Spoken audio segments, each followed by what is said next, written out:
Hello friends, आज आपका इस वीडियो में बहुत बहुत स्वागत है। आज इस वीडियो में मैं आपको इंटेलेक्चुअल प्रॉपर्टी लॉ के कोर्स की सीरीज़ में अगली वीडियो लेकर आ रहा हूँ। इसमें कुछ और बातें हम इंटेलेक्चुअल प्रॉपर्टी लॉ के बारे में स्टडी करेंगे। तो जैसे मैंने पहले भी आपको बताया था कि इंटेलेक्चुअल प्रॉपर्टी लॉ एक क्रिएशन ऑफ ह्यूमन माइंड है। कोई भी इंसान की, उसकी क्रिएटिविटी की, उसकी नॉलेज की, कोई भी एक नई चीज़ जो उसने इनोवेट की हो, बनाई हो, या कुछ भी उसकी दिमाग की उपज है, वो प्रोडक्ट, उस प्रोडक्ट पर उसकी क्रिएशन की जो भी स्पेसिफिकेशंस हैं, जो भी उसके क्राइटेरिया हैं, जो भी उसकी स्पेसिफिक नेचर और स्पेसिफिक जो पॉइंट्स हैं, उस पर जो किसी भी पर्सन का राइट बनाए, वो एक इंटेलेक्चुअल प्रॉपर्टी है और उसे हम इंटेलेक्चुअल प्रॉपर्टी लॉ कहते हैं, जिसके अकॉर्डिंग किसी पर्सन का एक क्रिएशन पर उसका एक्सक्लूसिव राइट बनता है। और उस राइट को बरकरार रखने के लिए, मेंटेन रखने के लिए आपके देश का कानून क्या है, उसे हम कहते हैं इंटेलेक्चुअल प्रॉपर्टी लॉ। तो इंटेलेक्चुअल प्रॉपर्टी तो क्रिएशन ऑफ ह्यूमन माइंड है, जो कि इंटेंजिबल है, जिससे हम छू नहीं सकते। इंटेंजिबल भी है, इनविजिबल भी है। ये दूसरी प्रॉपर्टीज़ से अलग होती है। जैसे कि दूसरी प्रॉपर्टीज़ हैं हमारे घर, ज़मीन, सोना या कार, अदर प्रोडक्ट्स जो कि टेंजिबल हैं और इन्हें हम छू सकते हैं, प्रिजर्व कर सकते हैं, इसे हम जमा भी कर सकते हैं, स्टोर कर सकते हैं, और कई अदर मीडियम, फिज़िकल मीडियम से हम इसे प्रोटेक्ट कर सकते हैं। पर जो इंटेलेक्चुअल प्रॉपर्टी है, इसे हम फिज़िकल मैनर से प्रोटेक्ट नहीं कर सकते। इसे हम सिर्फ़ और सिर्फ कानूनी तौर पर ही इस पर हम अपना हक रजिस्टर करवाकर एक्सक्लूसिव राइट क्रिएट करके ही इसे हम मेंटेन कर सकते हैं, सिक्योर कर सकते हैं और आगे बढ़ा सकते हैं। इंटेलेक्चुअल प्रॉपर्टी पर जो भी उसका क्रिएटर है या इन्वेंटर है, उसका एक्सक्लूसिव राइट होता है, जो उसे कई प्रिविलेजेस देता है। जब उसका एक्सक्लूसिव राइट बन जाता है तो ये एक्सक्लूसिव राइट उसे कई प्रिविलेजेस से निहित करता है, उसे प्रदान करता है। उसे एक्सक्लूसिवली कई प्रिविलेजेस प्रदान होती है, जैसे कि उस प्रॉपर्टी का इस्तेमाल करना। पहले तो वो उस प्रॉपर्टी का बिना किसी रोक टोक के, बिना किसी रीज़नेबल, अनरीज़नेबल प्रोटेक्शन से कह लें या रोक से कह लें, वो उसे इस्तेमाल कर सकता है। उसे आगे भी उस सर्विस या पर्टिकुलर प्रोडक्ट को बेच सकता है। उसके बाद इसे वो डिस्ट्रीब्यूट भी कर सकता है, उसके पास ये राइट होता ही होता है। और वो दूसरों को बेच सकता है या दूसरों को वो हक प्रदान कर सकता है कि वो आगे बेच सकें उसी के इंटेलेक्चुअल प्रॉपर्टी को, जिससे वो प्रोडक्ट या कोई भी क्रिएशन उसने बनाई है, बिना किसी प्रायर परमिशन के। अगर कोई भी अदर पर्सन है, वो बिना क्रिएटर की परमिशन लिए वो प्रोडक्ट अगर बेच रहा है, तो उस पर एक रेस्ट्रिक्शन क्रिएट करेगी कानूनी तौर पर कि उसके पास उस सर्विस, प्रोडक्ट या कोई भी क्रिएशन को बेचने का राइट नहीं है। वो गैर कानूनी तौर पर ही उसे बेच रहा है। अगर एक क्रिएटर है या इन्वेंटर है, उसको आईपी का एक्सक्लूसिव राइट मिलने का क्या बेनिफिट है?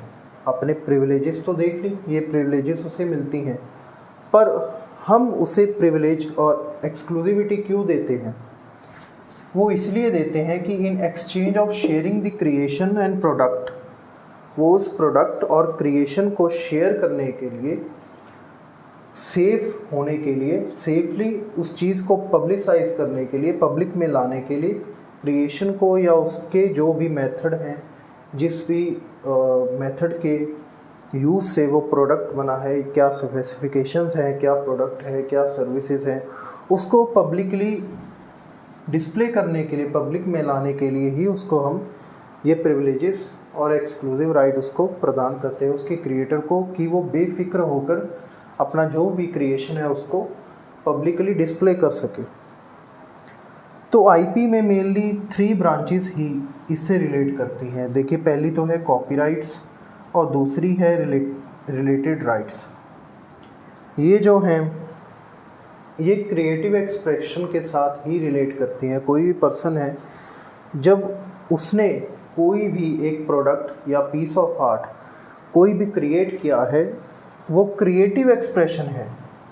अब क्रिएटिव एक्सप्रेशन आप क्या समझेंगे, इसे मैं क्लियर करता हूँ कि क्रिएटिव एक्सप्रेशन का मतलब हुआ कोई भी इस फील्ड में उसने कुछ भी प्रोडक्ट बनाए, जैसे लिटरेचर में, आर्ट में, बुक्स पब्लिकेशंस में, आर्किटेक्चर में, carving of wood and stones में, picture, portrait, films, software, computer based database etcetera. ये जो भी कैटेगरीज हैं, इसमें जो भी प्रोडक्ट्स हैं फर्दर, वो क्रिएटिव एक्सप्रेशंस ही हैं। उनकी कोई भी फिज़िकल एंटिटी नहीं है, या कुछ की फिज़िकल एंटिटी है, वो भी एक क्रिएटिव माइंड को ही रिप्रेजेंट कर रहे हैं।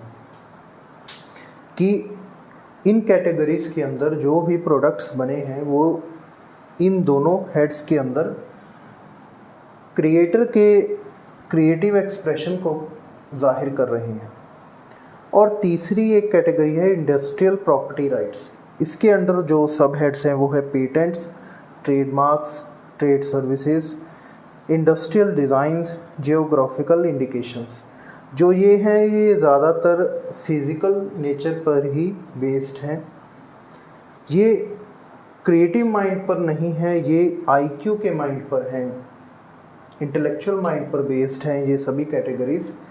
इनके अंदर जो भी प्रोडक्ट्स बनते हैं वो स्पेसिफिकली रिलेट करते हैं किसी भी डिज़ाइंस, स्टैंडर्ड्स, डायमेंशंस और साइजेस पर। ये सभी इंडस्ट्रियल प्रॉपर्टी राइट्स के अंडर, इस हेड के अंदर ये सब हेड्स हैं। इसके अंडर फर्दर प्रोडक्ट्स जो भी आते हैं वो आईपी से रिलेट करते हैं। तो ये था एक और फर्दर ओवरव्यू कि इंटेलेक्चुअल प्रॉपर्टी क्या है, हम इसे एक्सक्लूसिव राइट क्रिएटर को क्यों देते हैं, क्योंकि वो बिना किसी टेंशन के जो भी उसकी क्रिएशन है, जो भी उसका प्रोडक्ट है, सर्विस है, उसको पब्लिकली शेयर कर सके। प्रिविलेजेस जो उसको मिलती हैं उसको यूज़ करना, सेल करना, डिस्ट्रीब्यूट करना और किसी अदर पार्टी को बिना परमिशन के उस चीज़ को बेचने से रोकना, ये एक और प्रिविलेज है उसके पास।